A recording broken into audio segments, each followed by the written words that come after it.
God chooses us. Not just these four, but chooses us. He loves us, and He is pleased with us.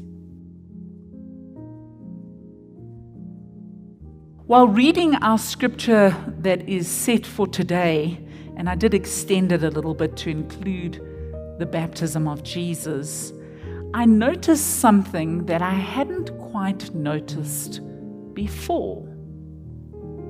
Jesus presents himself before John because John has been baptizing people, and John has even spoken about how there will be one that will come after him, that he is not even worthy to untie his sandals, and that Jesus presents himself for baptism and he is baptized.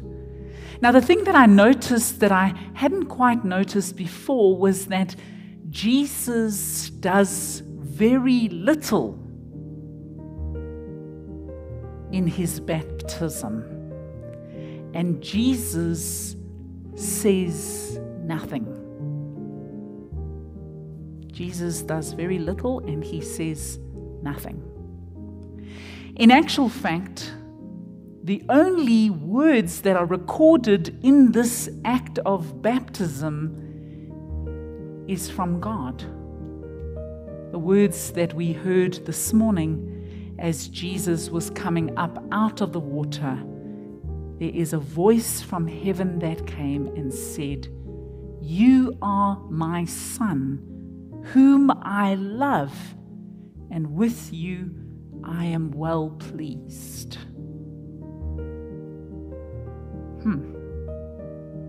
You see,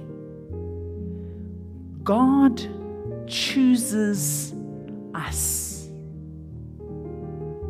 God chooses us. And the wonderful thing about infant baptism is that as you are an infant, you have no idea what is going on. You have no control, no choice. Nothing is being asked of you. Yet it is in that act of baptism that it is God choosing us. Long before you knew even who God was or understood any of the faith that we have and understand as you would understand now, having been through years of Sunday school and youth groups, and more especially over the last year as you've journeyed through confirmation, long before you had any of that, God chose you to be His sons and daughter. It's as if we could take those words that God speaks over Jesus, His Son, and personalize it. Joshua, you are my son, God says, whom I love, and with you I am well pleased. Jono, you are God's son, whom He loves. He loves you, and with you He is well pleased.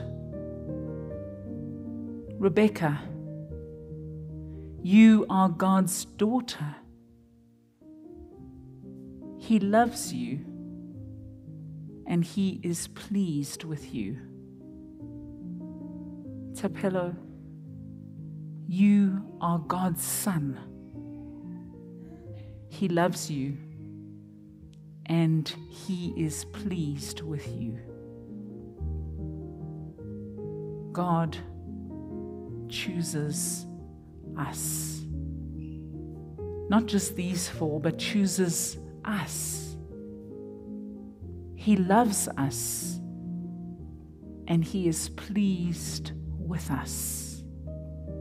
And that choosing happens long before we can even understand that, before we can even subscribe to that. Isn't that a wonderful thing? God chose you first.